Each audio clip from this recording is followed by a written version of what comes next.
Beri kami pengertian yang sederhana tapi dalam tentang isi hati-Mu atas hidup kami. Dalam nama Tuhan Yesus. Amin. Silakan duduk. Shalom, selamat siang. Saya akan menjadikan saksi bagaimana dia jadi terkenal langsung dipanggil Tuhan Yesus. Kita daulat dia nanti yang suruh saksi ya saudara. Sudah sekian banyak kali kami suami istri pergi dengan dia juga dalam pelayanan. Suatu kali waktu kami ke Venesia sudah itu di Italia.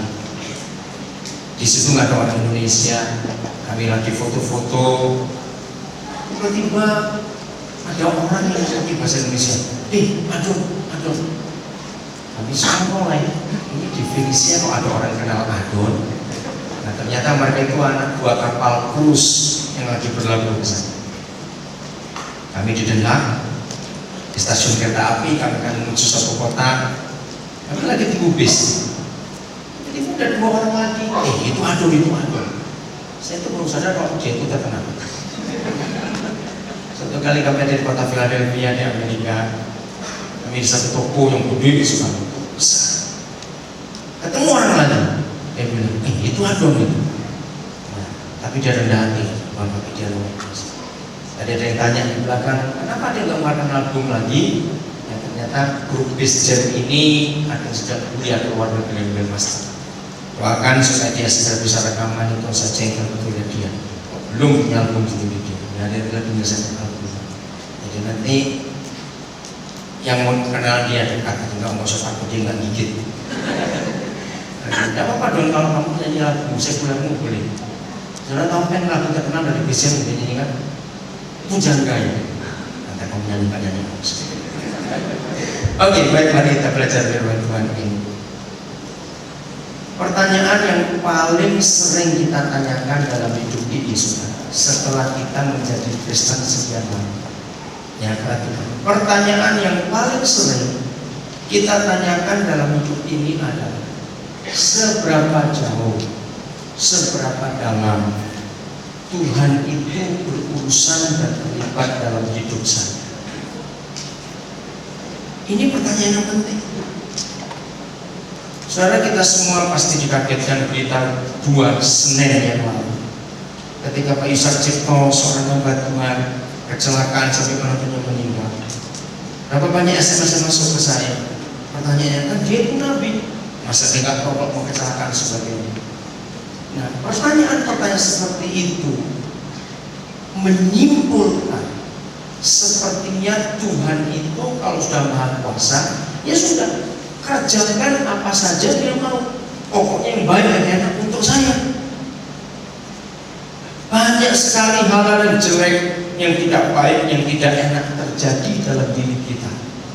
Macam-macam penyakit, kerugian, malapetaka semua. Seberapa jauh Tuhan mau berurusan dengan kita kalau begitu? Lalu untuk apa kita menyembah Tuhan, berdoa, kalau malapetaka dan macam-macam masih bisa terjadi dalam hidup? Nah, kalau ada di antara saudara yang sampai hari ini sempat atau pernah menanyakan hal-hal seperti itu, maka jawabannya adalah Tuhan punya tujuan dan rencana dalam hidup kita yang secara logika sulit untuk kita tahu. Mari kita buka Mazmur 37 untuk melihat ini. Mazmur 37 mulai ayat yang ke-16 sampai ayat yang ke-20. Mazmur 37 ayat yang ke-16 sampai 20. Kita lihat ayat ini. Ya. Lebih baik yang bagaimana? Sedikit pada siapa? Orang benar. Ayo jujur, yang namanya manusia seringkali kita nyalakan anak-anak. Oh, itu cuma anak-anak itu itu sukanya banyak, malu aja nggak mau ngaku. Yang gede juga suka yang banyak. Betul tidak? Kita juga maunya yang banyak. Tapi justru Papa berbicara kepada kita, jatah orang benar itu sedikit. Kok gak ada yang ngamen dengan kata sedikit? Betul? Inilah kebenaran, saudara. Lebih baik yang sedikit pada orang benar daripada yang berlimpah-limpah pada orang fasik, orang yang tidak mengenal Tuhan. Sebab enggan orang-orang fasik dipatahkan, tetapi Tuhan menopang orang-orang benar. Nah, kalau kita melihat ayat 17-nya saja tanpa ayat 16, langsung kesan kita Tuhan itu kejam dan sadis. Masa tangannya orang dipatahkan? Kan begitu bukan artinya? Padahal tidak. Yang mematahkan itu bukan Tuhan. Yang mematahkan itu karena kelebihan berkat tadi itu, cuklek tangannya gitu loh. Ngerti istilahnya? Jadi bukan Tuhan yang mematahkan, tapi orang benar walaupun terima sedikit, tetapi tangannya diapakan? Ayo Tuhan apakan? Menopang, yang menopang tangan orang benar ini. Coba kita renungkan, saudara. Kalau bagi Tuhan itu cuma sedikit, tetapi waktu kita terima yang sedikit, tangan kita perlu ditopang. Ini kira-kira itu banyak atau sedikit ukuran kita sebenarnya? Wakeh gitu. Ngerti saya ngerti ini. Jadi yang sedikit kata Tuhan ternyata itu banyak buat kita. Saudara, beri contoh begini. Saudara pernah melihat orang untuk mengeluarkan 500 rupiah saja susah? Bukan karena medit, bukan, karena memang gak punya. Betul ya? Susah buat dia untuk 500 rupiah itu, karena memang dia gak punya. Tapi kita pernah ketemu orang mengeluarkan 20 juta, 30 juta, cek gampang ya. Kenapa? Bukan karena dia sok, tidak, karena dia memang punya banyak. Ngerti? Nah, kalau Tuhan yang punya alam semesta ini lalu ngasih sedikit, bisa bayangkan sedikitnya Tuhan itu. Nangkap maksudnya ini, saudara? Dia ngomong dulu, saya takut ngerti maksudnya ini, saudara? Jadi sedikitnya Tuhan itu banyak buat kita, sampai untuk menerimanya Tuhan perlu nopang tangan kita. Ayo sekarang milih mana? DKI ya, tapi tangan lucu kan? Dikasih banyak tapi tangan patah, atau dikasih sedikit buat Tuhan tapi banyak buat kita, tapi dia topang tangan kita. Ayo milih sing mana? Sing goblok yang penting milih sing mana? Betul? Iya, lebih baik milih jatah sedikit buat Tuhan tapi banyak buat kita, lalu dia topang. Nah, ukuran banyak atau sedikit ini yang kita seringkali tidak bisa mengerti. Lalu kita seringkali menyalahkan Tuhan dengan pertanyaan, sejauh mana Tuhan mau terlibat dalam hidup. Ini bicara soal hidup. Ayat 18, Tuhan mengetahui hari-hari orang yang saleh, orang yang benar, dia tahu. Dan milik pusaka mereka, Roh Kudus jamah kami dalam nama Yesus untuk kami mengerti. Dan milik pusaka mereka akan bagaimana? Tetap selama-lamanya. Mereka tidak akan mendapat apa? Malu pada waktu kecelakaan. Saya akan gabung kalimat terakhir ayat 18 dengan kalimat pertama ayat 19. milik pusaka mereka akan tetap selama-lamanya. Mari kita simpan kata selama-lamanya itu bagi orang benar terpisah dengan dua waktu. Saya ulangi lagi, kata selama-lamanya buat orang benar itu terpisah dengan dua waktu. Selama-lamanya buat orang fasik, orang yang bukan percaya Tuhan, itu nggak ada artinya. Kenapa? Buat orang benar kata selama-lamanya itu baik waktu kita hidup, ini waktu yang pertama dipisahkan, maupun setelah kita mati. Jawab pertanyaannya. Bagi kita orang benar, saudara, waktu kita hidup dan waktu kita mati, waktu itu bersambung atau terputus? Ini penting pertanyaan yang dijawab. Bagi kita orang benar, waktu hidup dan setelah mati itu bersambung atau terputus? Sambung, betul. Jadi bagi kita dan bagi Papa di surga, asal kita di dalam Yesus, hidup maupun mati itu nggak ada jarak. Oh, nggak ada yang ngamen lagi. Betul nggak? Coba pikir baik-baik. Hidup maupun mati bagi orang benar itu nggak ada jarak. Saya masih ingat Roni Daud Simeon suatu kali pernah berkata waktu pemakaman salah seorang pemakaman. Dia kata bagus sekali pemakaman itu. Satu kalimat yang saya ingat sampai hari ini, Roni Daud Simeon berkata, ternyata bagi orang benar mati itu indah, merem di dunia, melek di surga. Oh, ada amin.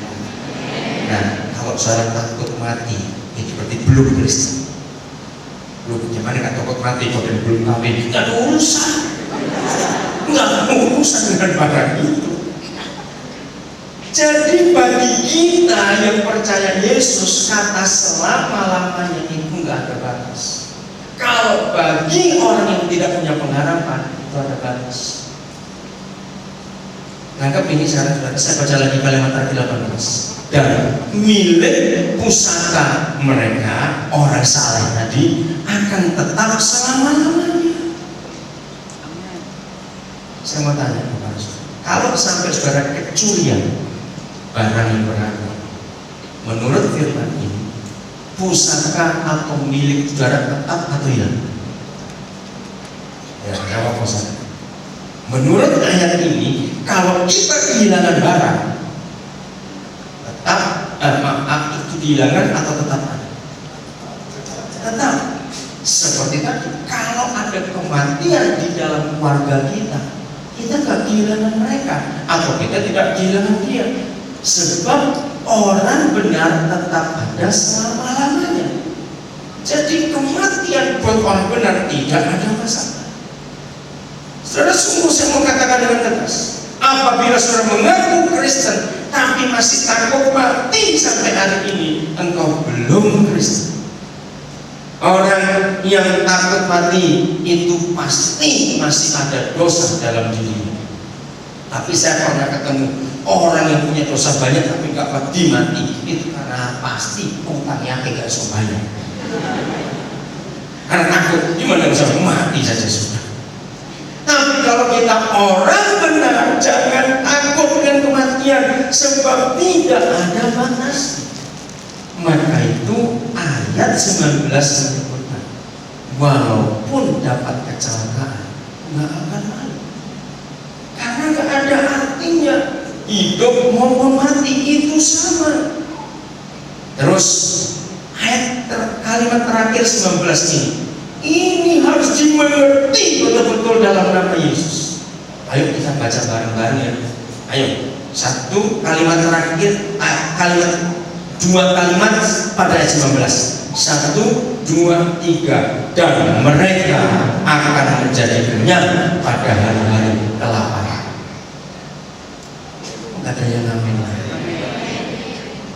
Pada saat hari kelaparan, bukan pada zaman orang kelaparan. Beda.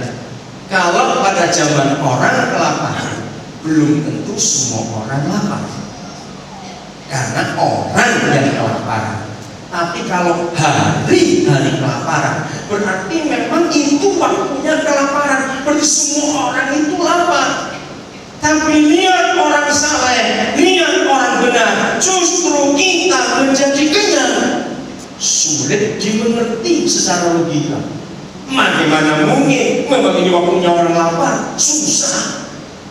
Anak-anak Tuhan, kiranya sampai pada bagian firman ini, jangan pernah ragu-ragu lagi bahwa Bapa di surga tetap terlibat dalam hidup kita. Dalam segala keadaan, masalah apa saja. Sesungguhnya orang-orang fasik akan binasa. Musuh Tuhan seperti keindahan padang rumput, mereka habis lenyap bagaikan asap. Nah, inilah janji atau target yang Bapa berikan buat kita. Terus saya lanjutkan, ini ayat terkenal, ayat yang ke 23 sampai ayat yang ke 29. Saya nggak usah uraikan, saya akan baca saja secara gampang. Bapa bagaimana? Bagaimana sebutkan? Menetapkan, meneguhkan, mengokohkan langkah-langkah orang yang hidupnya berkenan kepadanya. Roh Kudus sadarkan kami saat ini dalam nama Yesus. Menurut saudara, kalau sampai Tuhan sendiri mengakui bahwa orang itu hidupnya berkenan kepada Tuhan, itu orang hebat. Tuhan yang ngomong, orang itu berkenan kepada hidup. Hebat tidak orang itu? Pasti rajin berdoa, dia cinta Tuhan, karena Tuhan mengakui, bukan orang itu yang menyebut aku orang berkenan, Tuhan sendiri. Tapi lihat kata pertama ayat 24, orang berkenan kepada Tuhan, yang mana Tuhan sendiri mengakuinya. Orang itu bisa apa? Baca baru bisa apa? Bisa jatuh. Ini saya mikir, yang berkenan kepada Tuhan saja bisa jatuh. Nah, apalagi kita yang hidupnya kacau balau amburadul itu dengan sudah dimengerti bagaimana orang berkenan pun masih bisa jatuh. Tapi ini jaminannya, ia bisa jatuh tetapi tidak sampai tergeletak. Saya punya istilah bahasa Surabaya, sehati-hatinya orang jalan masih bisa kepleset. Tapi kalau sudah kepleset, ojo plesetan. Beda nggak? Kenapa? Iya yang nggak jawab abus. Itu terjemahkan. Plesetan itu apa sebetulnya? Itu apa ya? Ayo sedikit. Plesetan itu gini, jatuh surat, tapi nggak bangun-bangun, malah guling-guling. Nah itu plesetan. Maka itu rugi kalau nggak bisa bahasa Jawa. Di surga nanti pasti ada bahasa Jawa. Percaya nggak? Jadi orang benar masih bisa jatuh, orang berkenan masih bisa jatuh. Tapi sudah jatuh bangun lagi, jangan malah guling-guling di situ. Inilah Tuhan kita. Kembali pertanyaan tadi, seberapa jauh Tuhan terlibat dalam hidup kita? Sudah menemukan berapa hal: hari kelaparan, kecelakaan, macam-macam lagi, berkat sedikit, sekarang jatuh. Semua ini hal yang tidak enak, tapi Papa tetap ada dengan kita. Dia tetap ada dengan kita. Mengapa yang sudah kepleset nggak bisa keplesetan? Karena tangan Tuhan, karena Tuhan menopang tangan orang itu. Belum selesai. Dahulu aku muda, sekarang telah menjadi tua, tetapi tidak pernah kulihat orang benar ditinggalkan atau anak cucunya meminta-minta rokok. Tiap-tiap hari dia berbelas kasihan dan memberi pinjaman, dan anak cucunya menjadi berkat. Jadi waktu saya duduk di belakang, di antara saudara yang ikut tidak semuanya karyawan dari grup besar. Ada beberapa dari saudara diundang, dan saudara termasuk rekanan bisnis partner bisnis dari perusahaan. Dia berkata kepada saya, cita-cita soal menanam. Bayangkan keluarga sekaya ini diberkati ini bisa begitu rendah. Dan hari ini kita melihat sudah 3 generasi. Dari mana? Anaknya, sekarang cucunya yang kita ulang tahun hari ini. Saudara simpan firman. Dan tadi saudara itu berkata kepada saya kalau bisnis dengan mereka, orang-orang saya temui di perusahaan itu bisa begitu rendah hati. Saudara karyawan-karyawan yang berusaha dengan orang-orang luar, ini orang luar mencerita diri kepada saya. Sampai saudara pun dikenal dalam urusan dengan pelanggan, dengan apa itu partner bisnis, dia mengatakan kerendahan hati saudara. Anak-anak berbahagia, orang luar berkata seperti itu. Dan berbahagia saudara semua para karyawan. Bagi baru masuk atau bergabung di perusahaan ini, biarlah saudara juga mendengar. Saya kenal betul Pak Tini, Pak Piki, kami kenal betul di luar Bapak, saudara Robin. Mereka dulu orang biasa. Maaf ya Pak Nana kalau cuma ngomong aja. Walaupun sebetulnya sebelum mereka percaya Tuhan diberkati, percaya Tuhan, maaf ya Pak Nana itu cuma pemulung kelasnya. Sebab di Jogja cuma bareng-bareng rosok itu sudah. Apa-apa Pak Nana ngomongnya benar-benarnya. Cuma pemulung istilah, cuma pemulung keren. Sampai bisa dipercaya Tuhan seperti ini. Garis bawahi ayat. Dahulu aku muda, sekarang telah menjadi tua. Kalau saudara hidup sebagai orang benar, maka anak cucumu gak akan jadi pengemis, percayalah. Bahkan anak cucunya, kata terakhir ayat 26, anak cucunya gak cuma minta roti jadi pengemis, tapi anak cucunya menjadi apa? Berkat. Ingat, tadi keluarga orang benar pun masih bisa mengalami malapetaka, kecelakaan, kelaparan, mengalami jatuh, mengalami yang gak enak. Tapi tetap Tuhan ada dengan kita.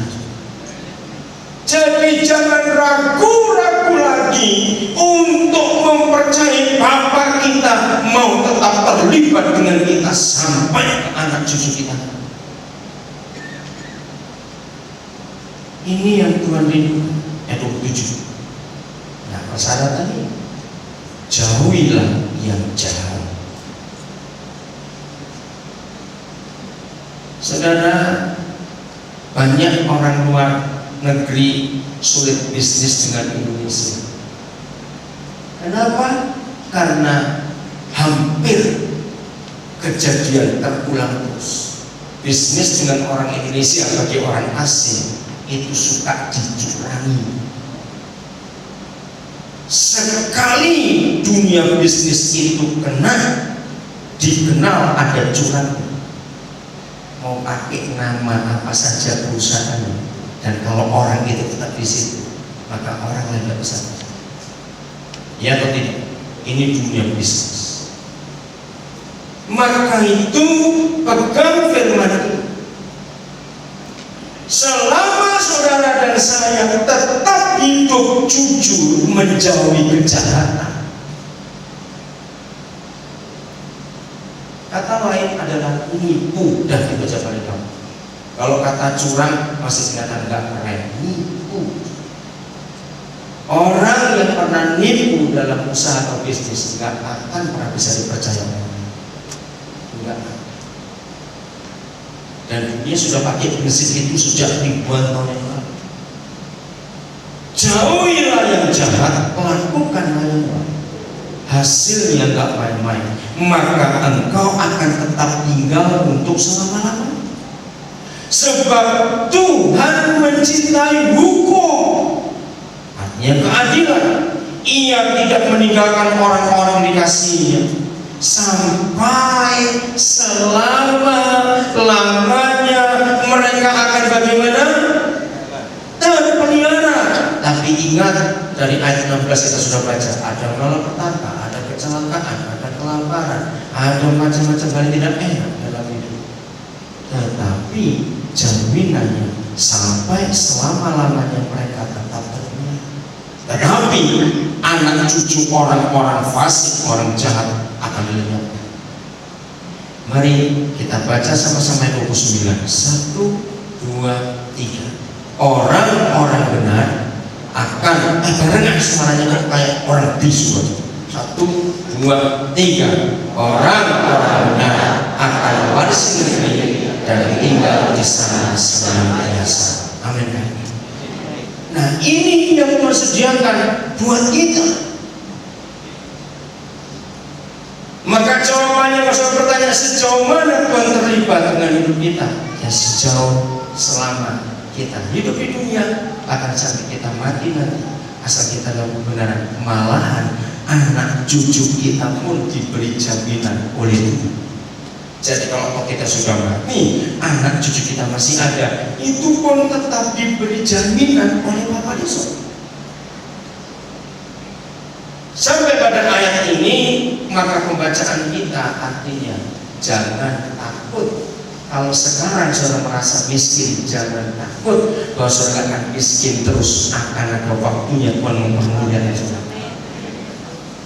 Ini yang Tuhan inginkan kita mengerti apa yang Tuhan sediakan untuk hidup kita di depan kita.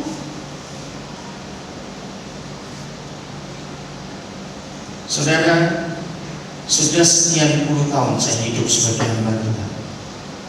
Saya menggunakan prinsip hidup ini karena Roh Kudus mengajarkan. Prinsip yang saya hidup tidak bisa ditemukan di ilmu ekonomi negara mana saja. Saudara, sejak awal saya menjadi hamba Tuhan, saya ingat betul ketika pertama kali seumur-umur saya menerima persembahan dalam pelayanan.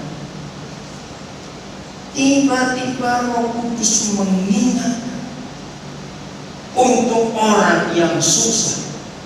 Itu pertama kali saya menerima sebuah persembahan. Itu tahun 72 yang lalu. Nah, sejak hari itu sampai hari ini, saya menggunakan prinsip hidup seperti ini.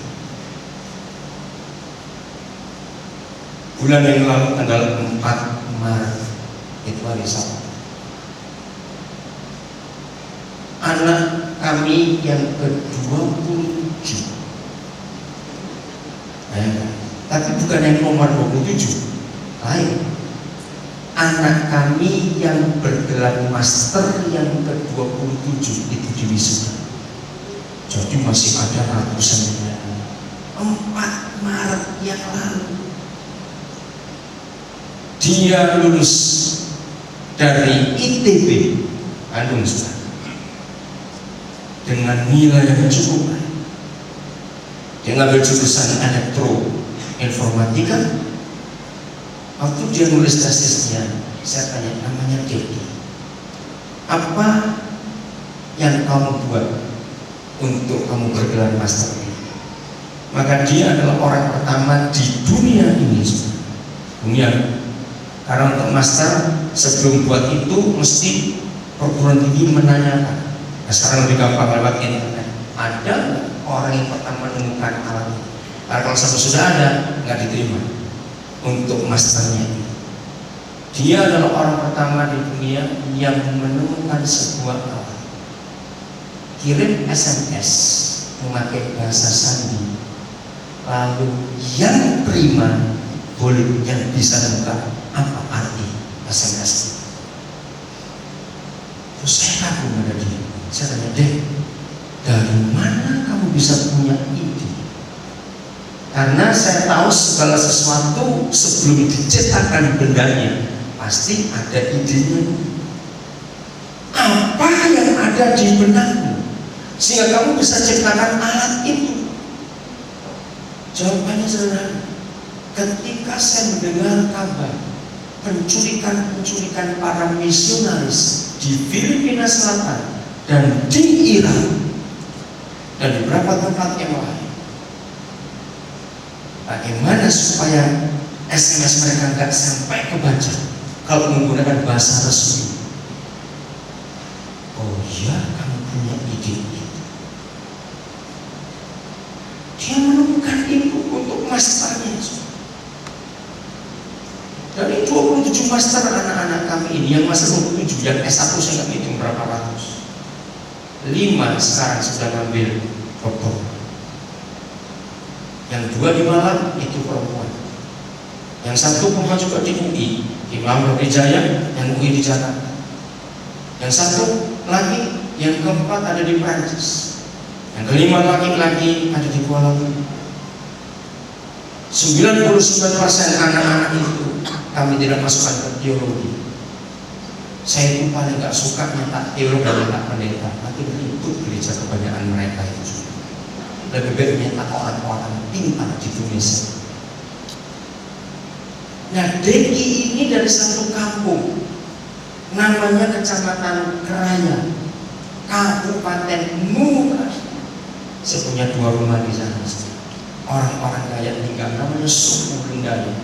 Pak Simon sudah pernah ke sana. Sampai hari ini kampung ini masih terisolir ke wilayah Indonesia, belum ada jalan.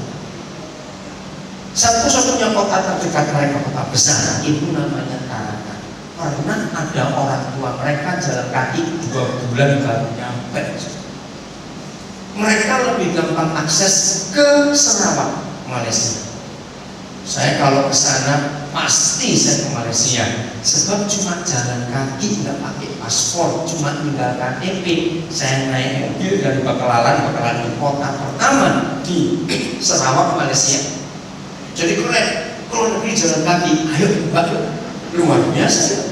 Nggak pakai paspor, nggak bayar fiskal, cuma taruh KTP. Itu kota pertama namanya Bakalan. Lalu kami naik mobil 4 jam sampai ke kota namanya Lawas. Nah, dari Lawas saya terbang ke Kuala Lumpur. Enak sekali. Paspor saya bawa, karena masuk airportnya. Nanti berapa hari pulang lagi, lewat lagi jalan kaki, ambil KTP-nya lagi. Ayo ikutin saya. Nah, saudara bayangkan ini di gunung, di pedalaman ada orang pintar.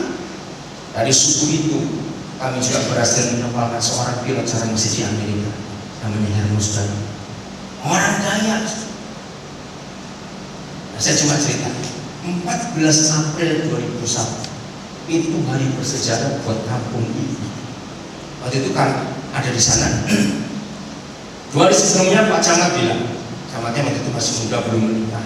Dia bilang, Pak Pendeta, 2 hari lagi kita membuat syukuran pesta besar di Longapi, namanya satu kampung, 2 kampung sebelum perbatasan Longapi. Saya tanya, apa Pak Camat? Kita akan buat perayaan penyambutan mobil yang pertama masuk ke kampung ini.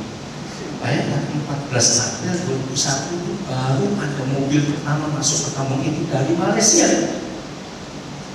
Ramai sudah pakai umbul-umbul pesta semuanya. Begitu jamnya ditentukan, ternyata telah 2 jam.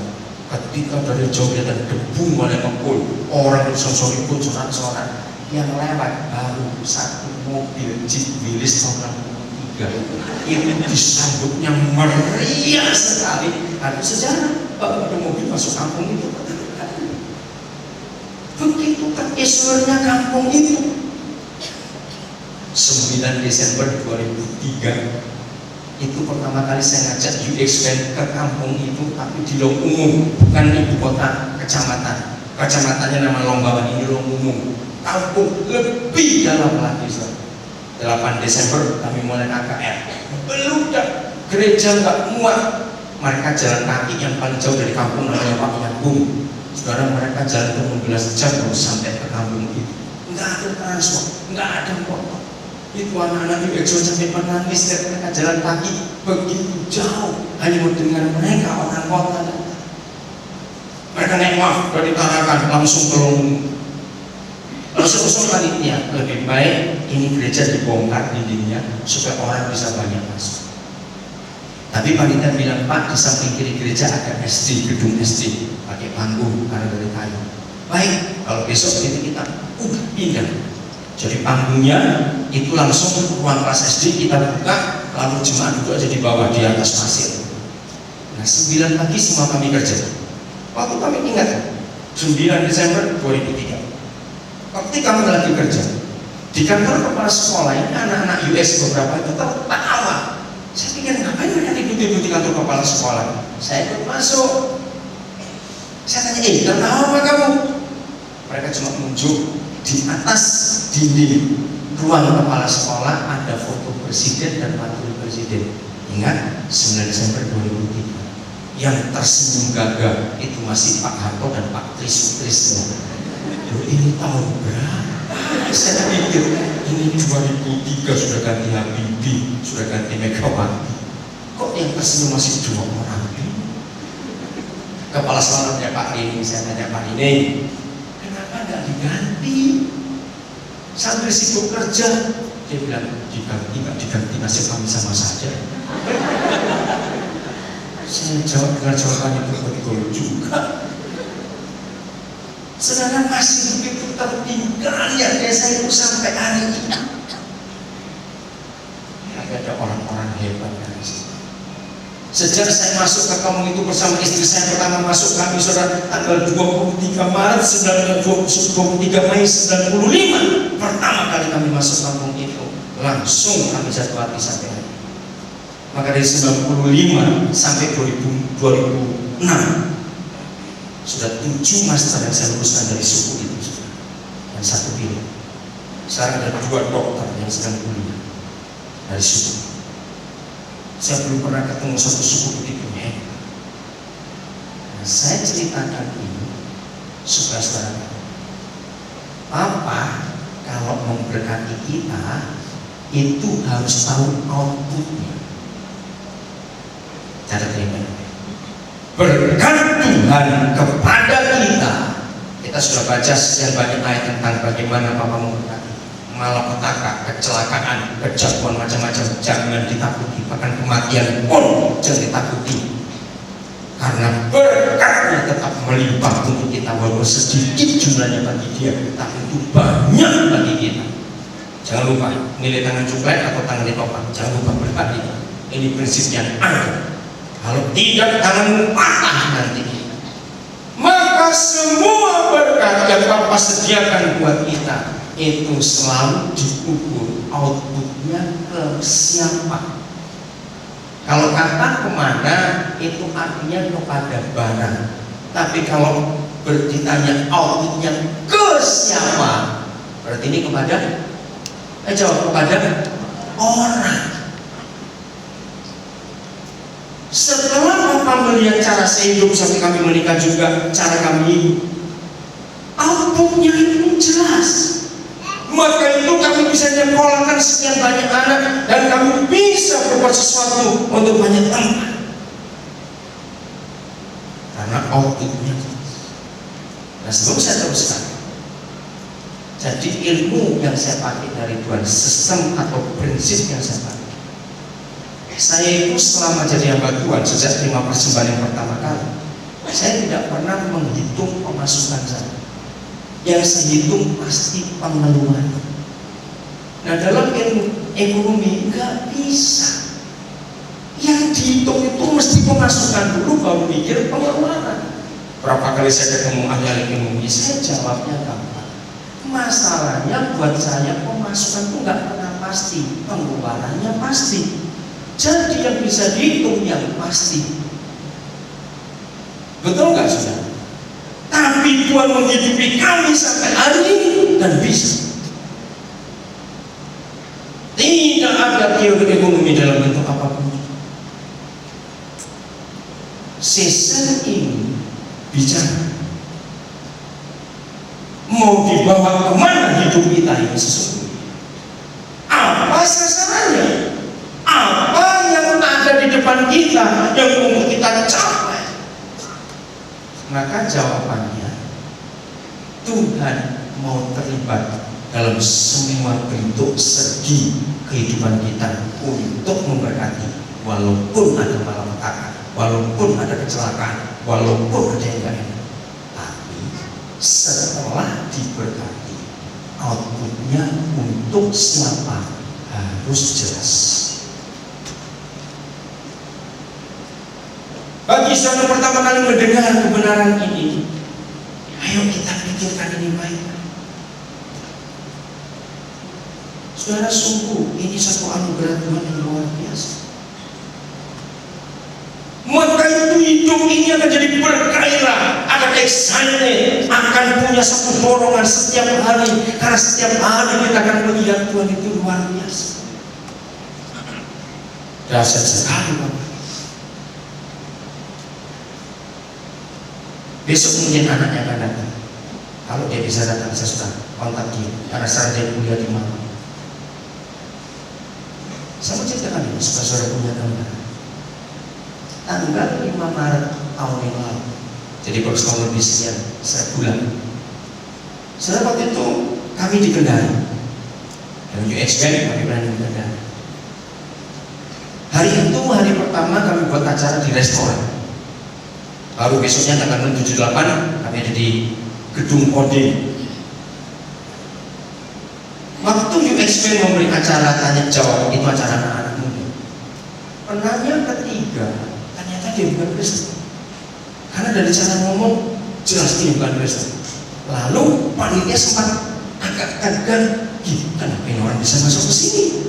Lalu saya ambil mikrofon dari UX, saya bilang, saudara, begitu nanti saja selesai acara ini kita ketemu. Lalu dia duduk, dia datang bersama istri, masih muda orangnya. Selesai, lalu saya tanya, saudara dari mana? Dia bilang dari Lampung. Kenapa saudara bisa masuk ke sini? Mereka bilang, tadi ini kami lapar, mau cari makanan. Ketika lewat depan restoran ini ada rame-rame, istri saya ngajak berhenti. Ketika kami lagi masih baru mikir ini ada apa, ternyata panitia penerima tamu suruh kami masuk. Kami pikir dapat makan gratis, ya masuk saja karena restoran. Saudara, begitu saya dengar itu, lalu saya tanya, saya langsung ajak makan mereka. Terus saya mau tahu kalian tinggal di mana. Mereka itu punya masalah besar, pelarian dari Lampung para kasus hutan yang cukup, dan mereka mau dibunuh semua. Mereka tinggal di satu keluarga yang mereka nggak pernah kenal, tapi ini teman dari mertuanya. Saya tergerak, urus gerakan saya untuk menolong mereka. Tapi Pak, kami nggak cuma berdua.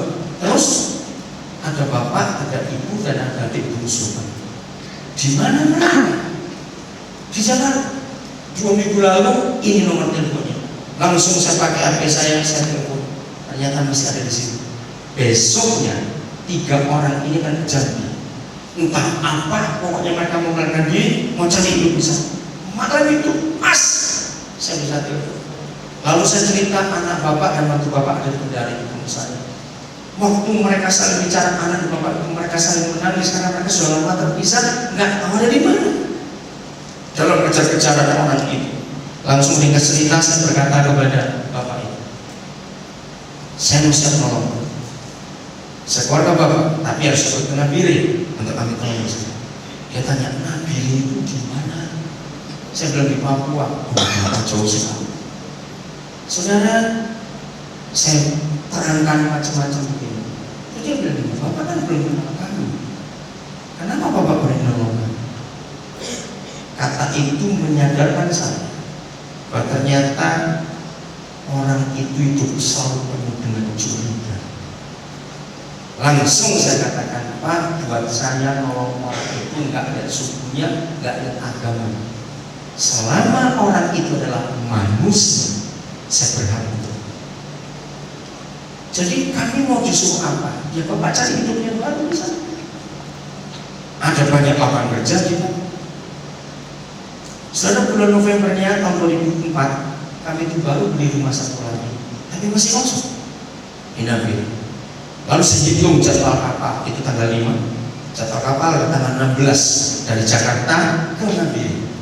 Tiba di Makassar tanggal 18. Saya bilang kalau Bapak siap, nanti anak Bapak dan menantu Bapak saya terbangkan ke Makassar, bergabung dengan Bapak, Ibu, dan adik, lalu berangkat sama-sama ke Nabire. Mereka ragu-ragu. Baik, saya bilang saya masih ada 3 hari lagi di Kendari. Saya bilang lusa saya akan telepon lagi, coba Bapak. Saudara kira selama 7 hari itu Dua orang ini suami istri lagi mengandung, hamil, ikut terus acara-acara kebaktian. Tuhan jaga hidup mereka. Lusa saya telepon, mereka siap. Saya kirim uang ke tim yang di Jakarta untuk cari alamat orang itu, belikan tiket. Lalu saya kontak anak-anak di Makassar, tolong terima nanti kalau tanggal 17 saya datang, ini saya beri uang lagi kepada mereka dari 2 orang untuk terbang. Saudara, tanggal 21 Maret mereka tiba. Saya belum balik ke negeri, istri saya. Langsung mereka ditempatkan di rumah yang baru kami beli ini. Begitu si bapak lihat lahannya luas, langsung dia bilang, boleh nggak ibu kami nanam sesuatu karena kami memang melanda. Pas berapa hari sebelumnya kami terima kiriman bibit banyak, saudara, kangkung, sawi, bayam, lombok, tomat, terong, buah kesempatan. Langsung mereka semoga mengolah tanah. Akhir Juni, anak bungsu mereka yang dari Jakarta itu tiba-tiba berkata kepada saya, saya sudah kuliah di mana?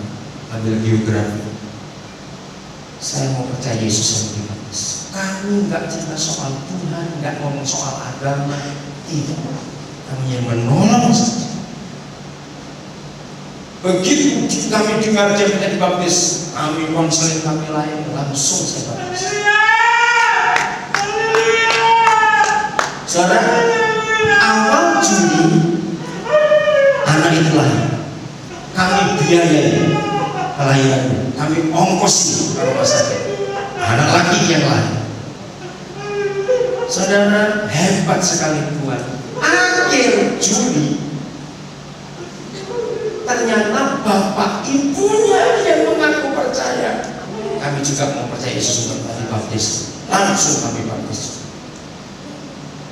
Saudara, menjelang akhir Agustus, setelah anaknya itu umur sekian minggu, maka 2 orang saja penghuni kendali itu juga ambil keputusan. Soalnya itu jadi kesaksian yang luar biasa. Akhirnya mereka sadar beli masuk jadi anak. Maaf kalau saya katakan kalimat, berapa juta sih yang saya keluarkan untuk memastikan mereka beriman datang ke dalam. Tapi mereka ketemu arti hidup yang sesuai. Saya mau ulangi lagi, tujuan hidup itu bukan untuk diri sendiri. Kalau Papa memberkati kita, Dia ingin kita tahu, Dia ingin tahu output kita itu kemana, ke siapa. Kita harus tahu ini. Ini yang Tuhan mau. Jadi diberkati. Nggak cuma untuk diri kita sendiri saja, tidak. Tapi ada waktu ketika Tuhan akan menyatakan. Dan terus begitu, terus. Maka itu sampai hari ini saudara, hidup kamu itu begitu bersukacita. Mengapa perusahaan besar ini, kalau saudara tahu betapa Tuhan memberkati perusahaan-perusahaan ini, dan saudara hidup di dalam saudara, karena mereka punya output yang jelas. Berapa banyak tempat yang berkati. Kita lihat Subuan di Sulawesi Tengah, untuk Papua mereka bekerja luar biasa, untuk Kalimantan, untuk tempat-tempat lain. Inilah target yang di depan. Itu untuk apa?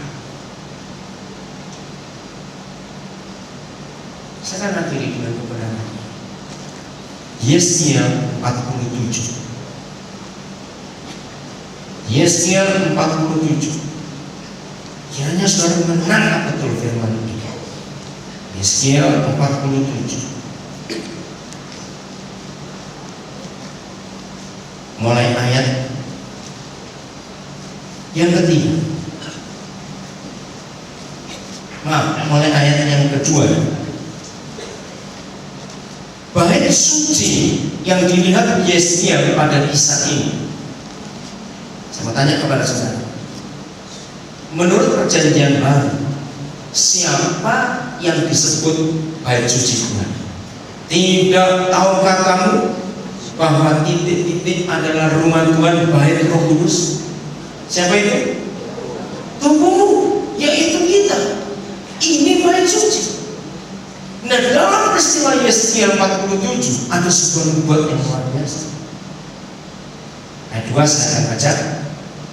Lalu diiringnya aku keluar melalui pintu gerbang utara, dan di bawahnya aku berkeliling dari luar menuju pintu gerbang luar yang menghadap ke timur. Sungguh air itu membuah dari sebelah selatan, gak cuma mengalir, membuah. Oke lah, saya baca ayat 1 sekalian. Kemudian yang membawa aku kembali ke pintu bait suci, sungguh ada air keluar dari bawah ambang pintu bait suci itu dan mengalir menuju ke timur, sebab bait suci juga menghadap ke timur, dan air itu mengalir dari bawah bagian samping kanan dari bait suci itu di sebelah selatan. Ayat 3. Sedang orang itu pergi ke arah timur dan memegang tali pengukur di tangannya. Ia mengukur 1000 hasta dan menyuruh aku masuk. Air, pokoknya air semuanya. Terus ayat 6 saya lupa. Lalu ia berkata kepadaku, sudahkah kau lihat, hai anak manusia? Kemudian ia membawa aku kembali menyusur tepi sungai. Roh Kudus jamah kami untuk kami sadar bahwa kami lah bait suci itu, dalam nama Yesus, dalam nama Yesus, dalam nama Yesus. Kami sadar kami lah bait suci itu. Dan ingat saudara, dari bait suci itu membuah air yang menjadi sungai yang besar. Simpan ini, nanti saya akan katakan. Kemudian saya ulangi kalimat terakhir ayat 6. Kemudian ia membawa aku kembali menyusur tepi sungai. Dalam perjalanan pulang, sungguh sepanjang tepi sungai itu ada amat banyak pohon di sebelah sini dan sebelah sana. Ia berkata kepada, sungai ini mengalir menuju wilayah timur dan menurun ke arah Yordan dan bermuara di laut asin, laut mati. Jadi secara geografis ini bisa dibuktikan, laut mati itu ada sampai hari ini ke arah timur dari bait suci itu di Yerusalem. Memang itu ke timur. Saya lanjutkan. Air yang mengandung banyak garam dan air itu menjadi tawar. Dalam nama Yesus, Bapa, kami mau mengalami firman ini dalam nama Yesus, karena inilah tujuan doa kami. Ayat 9, saudara, beri garis bawah yang jelas, sehingga kemana saja sungai itu mengalir. Jangan lupa, mata air sungai itu dari mana tadi? Jangan lupa dari mana mata airnya, sumber mata dari mana? Bait suci. Siapa bait suci itu? Kita, saya baca lagi saudara. Sehingga kemana saja sungai itu mengalir, segala makhluk hidup yang berkeriapan di sana akan hidup. Berarti ada hidup berapa kali? Makhluk hidup karena ditambahi air dari bait suci menjadi hidup. Hidupnya jadi 2 kali. Aneh. Sebab segala makhluk yang berkeriapan di sana akan hidup. Ikan-ikan akan menjadi sangat banyak. Menurut perjanjian baru, ikan-ikan itu siapa? Jiwa.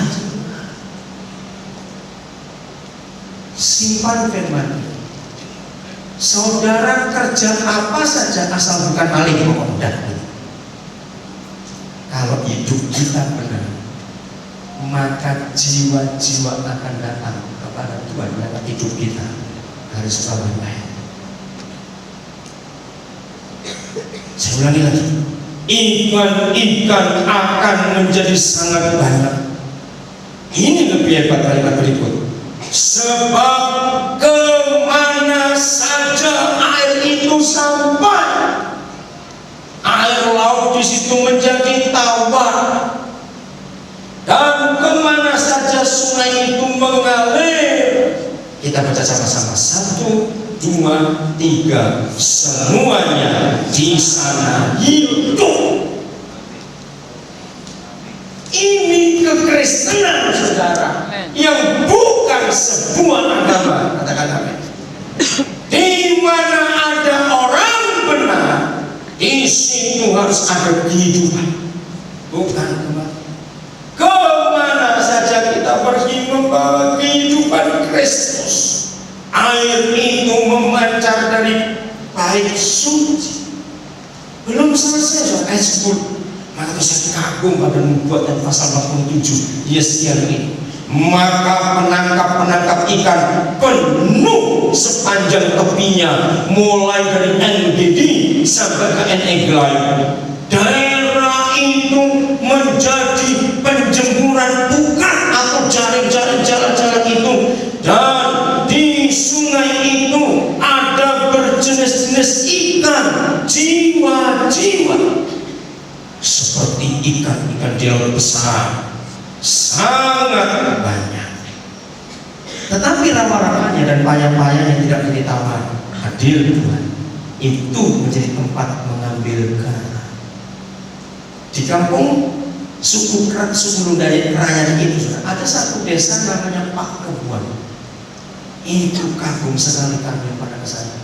Di situ ada satu sumur saja. Di atas gunung ada sumur yang airnya garam.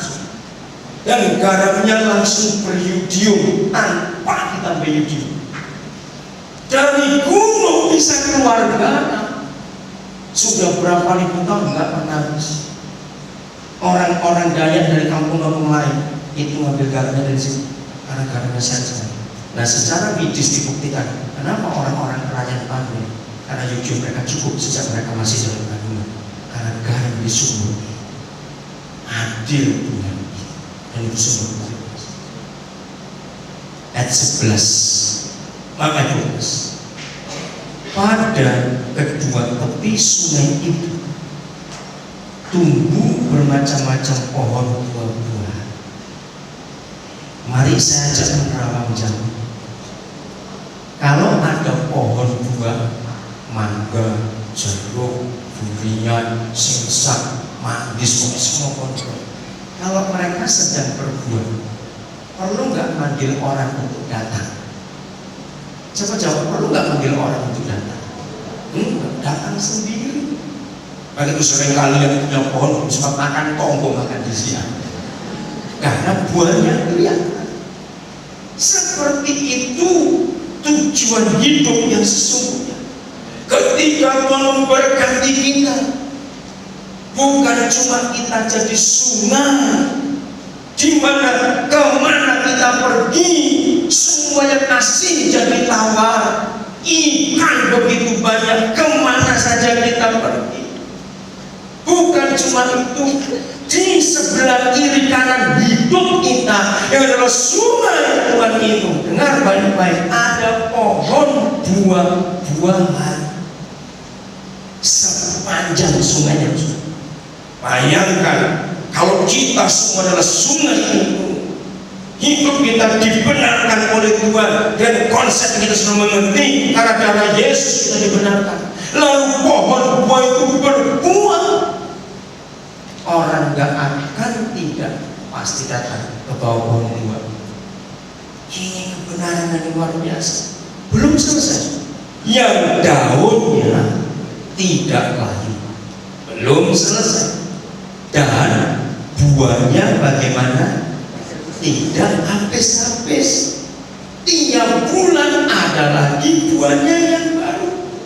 Tidak ada sampai hari ini pohon berbuah tiap bulan, kecuali tauge yang ada terus tiap hari. Ini tiap bulan berbuah. Berarti orang tidak akan putus-putus datang kepada Yesus lewat kehidupan kita. Tidak boleh putus-putus. Belum selesai. Sebab pohon-pohon itu mendapat air dari tempat kudus itu. Mari baca. Mari kita baca sama-sama kalimat terakhir ini, saudara. Kalau ini terjadi dengan kita, dunia sembuh dan dunia diberkati. 1, 2, 3, yang keras ya. Buahnya menjadi makanan dan daunnya menjadi obat. Kemana saja kita pergi, berarti itulah aliran sungai surga. Orang makan dari buah kehidupan kita, orang sehat dari daun-daun. Ayat terakhir Wahyu 22 ayat 2. Yes, ia nggak pernah ketemu Yohanes, sebab ini zaman berbeda. Tetapi kedua saudara kita ini bisa menulis wahyu yang sama. Wahyu 22 ayat 2. Mari kita temukan ayat ini. Wahyu 22 ayat yang kedua. Ini hebat sekali Bapak Ibu. Wahyu 22 ayat yang kedua.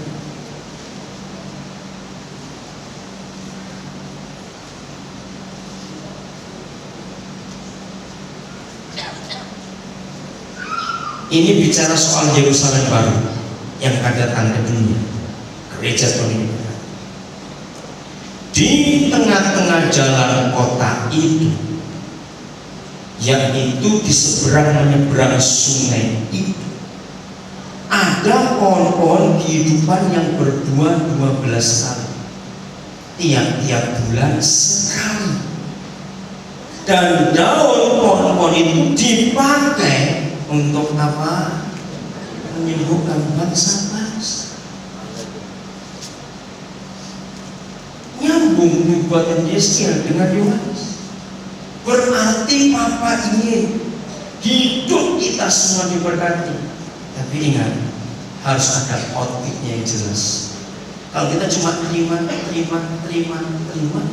lalu kita nggak punya output, kamu bisa kena kencing bulan di akhir itu. Terima, tapi gak pernah tersalurkan. Ini yang Tuhan mau kita mengerti dalam ini. Kemana saja. Saya akan akhiri dengan kesaksian yang baru terjadi minggu kemarin, tanggal 3 April. Saudara, kok bisa pas juga tanggal 1 April itu SIM card hati saya bisa error, langsung mati pelepas. Tadi di bawah adon itu nomor saya, nomor telepon. Itu orang ribut, kok nomor saya nggak bisa dihubungi. Nah, saudara, saya nggak kenal Glenn. Ya, saya cerita kepada Glenn. Saya nggak kenal Glenn penyanyi, tapi saya tahu dia. Sekali saja kami pernah bareng-bareng pelayanan. Itu berapa tahun lalu. Saya nggak pernah kontak dia juga. Jadi ngomong dekat itu paling cuma sekali itu saja. Seharusnya saya itu kembali ke Indonesia dari Australia itu kemarin. Saya sudah pesan tiket dari Jakarta, dari Sydney Jakarta berangkatnya itu tanggal 16 Maret. Saya ke Melbourne. Lalu tanggal 8 April itu dari Sydney ke Jakarta, langsung Surabaya, dan saya kembali dari kemarin gratis. Juga tidak sudah saya di tangan. Tiba-tiba tanggal 5 Maret, Roh Kudus kuat berkata kepada saya, kamu ubah perjalananmu dari tanggal 3 pulang dari Sydney dan turun dari pasar, dan dari pasar kamu ke Makassar, terus pulang ke Bali. Saya telepon dulu teman-teman di Denpasar. Ada 3 gereja saya hubungi. Apa ada yang buat acara nggak tanggal 3 April? Nggak ada. Ya kenapa saya suruh ke Denpasar? Terus saya telepon ke Sydney. Apakah dari tanggal 3? Karena pelayanan saya berakhir tanggal 7 malam. Dari tanggal 3 hari Senin sampai tanggal 7 kalian buat selebaran nggak panjang dengan saya tanya? Oh enggak, karena itu hari kerja. Jadi kami cuma mau kumpul-kumpul. Kalau gitu batalkan. Saya harus pulang ke Bali. Kenapa? Bagaimana sehingga yang sudah tahu? Ya kan masih jauh. Itu tanggal 5 Maret, masih jauh sebulan. Mereka masih nggak ngerti kenapa saya batalkan. Saya juga tidak. Dari Seninnya saya telepon travel yang ngurus. Dia bilang, Bapak kalau sampai begitu sekarang ada. Karena ini sektor internasional, apa-apa sudah. Tinggal 3. Terus saya minta turun di Denpasar, lalu carikan tiket yang ke Makassar. Akhirnya saya dapat klien, tiket yang lain masih ada di koper saya sekarang. Saya belum bisa balik ke Jakarta untuk di refund. Jadi turun dari Denpasar tanggal 3, malamnya saya berangkat ke Makassar. Sore jam 7. Tanpa saya tanggal 16 pagi. Saya 15 keluar dengan diri ke Jakarta, karena 16 sore saya berangkat ke Australia. Tanggal 16 pagi, tiba saya disuruh bawa Glenn. Saya terus bingung, kenapa Glenn saya nggak pernah kontak dia? Ya udah, saya cuma doakan pakai bahasa Arab, ada doa apa? Ya doa bahasa Arab paling nggak. Jam 11 siang, Agon jemput saya. Karena UXWN mau rekaman dan mereka mau saya berdoa. Saya tinggal di Greenville, Jakarta, mereka rekaman di pondok ini. Saya nggak tahu Glenn Agung ini apa urusannya dengan Glenn, kok bisa lapor ke saya, padahal dia juga tahu saya nggak dekat dengan dia. Begitu saya masuk mobil, kata pertama yang Agung ini ngomong, ya orang di sini saudara, wah dengar nggak, Glenn menikah, sudah dapat janda, istri lagi. Oh iya, saya bilang, Don kamu tahu nggak tadi pagi Papa suruh doakan dia? Kamu tahu nomor teleponnya berapa? Enggak tahu. Saya juga tidak tahu sebenarnya. Tapi saya dapat timbang. Drummernya itu salah seorang anak saya. Saya telepon namanya Jonas dari One Way. Jonas, kamu gimana sih? Di Juanda Surabaya, mau pulang ke Jakarta. Kalian gimana? Di sini. Dia bilang, ada. Oke. Sampaikan dia nanti sampai Jakarta, suruh telepon saya. Telepon Papa, penting sekali. Saudara, jam 4 saya harus berangkat ke airport. Karena pesawatnya jam 6. Jam 2 lewat Glenn baru telepon. Waktu dia telepon, dia kaget. Kenapa mobil bisa cari saya? Saya bilang, apamu yang suruh saya cari kamu? Jadi nggak tahu. Saya lagi punya masalah. Saya mau menikah. Justru ini saya baru tahu dari Agung. Kaget tuh, karena nggak ada waktu lagi. Waktu itu kita ngomong di bandara. Sekarang begitu sampai bandara dia ketemu saya. Sudah sekian tahun, saya nggak ingat berapa tahun. Ada 4 tahunan kan. Yang saya kaget, dia menikah tanggal 3 April di Denpasar. Langsung saya cerita, lihat ini tiket yang sudah ada dan ini antara sudah dibatalkan. Begitu dia tahu saudara, saya suruh Tuhan pulang tanggal 3 dan turun Denpasar. Ini di airport rame, orang lihat semua karena Glenn datang. Atau dia nangis, saya kalau dia nangis, bukannya bersuara. Masih bingung nanti siapa berkata, karena sulit berbeda agama ini bagaimana nanti mau jadi mana? Karena tanggal 16 sore saya berangkat. Sampai di Denpasar, saya telepon event organizer. Saya tanya semuanya begini. Baik, kalau gitu kamu merubah acara. Gereja Bali tetap dihubungi, karena itu di Bali, untuk keluar semua surat. Hampir tiap hari saudara, karena kalau saya telepon Indonesia murah. Jadi saya ngomong konsul lewat telepon dengan Glenn, dengan Dewi, dan orang tua mereka untuk tanya semua jangan sampai salah. Begitu ajaib masih. Tanggal 3 saya mendarat, langsung dijemput, langsung acara. Ternyata 30 menit sebelum acara berkata, Dewi Sandra mengakui dia terima Yesus, dan oleh Gereja Bali dia dibaptis langsung jam 4:30. Saya begitu kagum. Jadi waktu saya datang jam 5, ternyata Dewi Sandra sudah percaya Yesus. Begitu dahsyat Tuhan. Dan waktu pemberkatan kehadiran Tuhan luar biasa. Orang Islam, orang Hindu, orang Buddha, bahkan ada orang ateis, ada orang bule dari Inggris karena papanya dia bisa itu orang Inggris asli. Mereka semua dijamu oleh Tuhan. Nah, ini contoh Yeskiel 47. Kemana saja kita pergi, harus ada kehidupan di sana. Harus ada sesuatu yang luar biasa yang mau kerjakan.